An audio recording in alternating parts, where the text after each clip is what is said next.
New টাউনে শুরু হয়ে গেল হস্তশিল্প মেলা। কবে শুরু কবে শেষ সব এই ব্লকের মধ্যে বলবো। তো এই guys, welcome back to my new blog. সন্ধেবেলা বেরিয়ে দেখি আমার গাড়ি থেকে লাভ বিটিএস লিখে রেখেছে। যে লিখেছো এটা, সে যদি ভিডিওটা দেখো এখন, তাহলে কমেন্টে জানিও এর মানেটা কি। তারপর সবাই মিলে বেরিয়ে পড়লাম নিউ টাউনের উদ্দেশ্যে। তারপর আজকেও চোখে পড়লো একটা হর্স রাইডার। এরকম হর্স রাইডিং দেখতে খুব ভালো লাগে, আমার খুব শখ একদিন এরকম রাইডিং করার, একদিন না একদিন পূরণ করবো। তারপরে দেখলাম বিশ্ব বাংলা গেটের সামনে কতজন ছবি তুলছে, এটা তো কমন ব্যাপার প্রতিদিনের। তারপর পৌঁছে গেলাম সেন্ট্রাল মলের সামনে, যেখানে হচ্ছিল কলকাতার হস্তশিল্প মেলা। আর এটা শুরু হয়েছে 18 জানুয়ারি থেকে 9 ফেব্রুয়ারি 2025 পর্যন্ত চলবে, দুপুর 1টা থেকে রাত 8টা 30 পর্যন্ত। তারপরে সোজা মেলার মধ্যে ঢুকে পড়লাম। মেলার মধ্যে ঢুকে দেখি ওয়েস্ট বেঙ্গলের সমস্ত জেলার হস্তশিল্পগুলি এখানে উপস্থিত হয়েছে এগুলো বিক্রি করার জন্য। তারপরে চোখে পড়লো বাঁশের পেছনটা কেটে একটা কাপ বানিয়ে ফেলেছে চা খাওয়া, তাই আমি ওটা চা খাওয়া প্র্যাকটিস করছিলাম। তারপর আমাদের সাথে আসা এই ম্যাডাম দুটো ফুলদানি নিয়ে ফটো তোলা শুরু করে দিয়েছে। তারপর ভাই চোখে পড়লো একটা ব্লগার, যিনি বিশ্বের সব থেকে বড় টাইপড নিয়ে ইন্টারভিউ নিচ্ছে।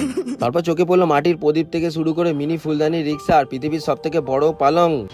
তারপর ভাই 500 টাকা কেজি আচার 200 গ্রাম কিনে নিয়ে সোজা চলে গেলাম হাতিশালার বাবু হোটেলে। তারপর জপাস করে মেনু কার্ড দেখে খাবার অর্ডার দিয়ে দিলাম, আর তারপরে সেলফি তোলা শুরু করে দিলাম। আর অনেক দেরি হচ্ছিল বলে ম্যাডামরা আবার রিলস বানানো শুরু করে দিল। তারপর অনেকক্ষণ ওয়েট করার পর আমাদের খাবারগুলো চলে এলো। আর আমরা তো তখন খাবারটা খেতে থাকি। তোমরা মিনি ব্লগের জন্য চ্যানেলটাকে সাবস্ক্রাইব করো, আর ভিডিওটা ভালো লাগলে লাইক কমেন্ট শেয়ার করে দিও। আবার দেখা হচ্ছে নতুন ভিডিওতে। বাই, ধন্যবাদ।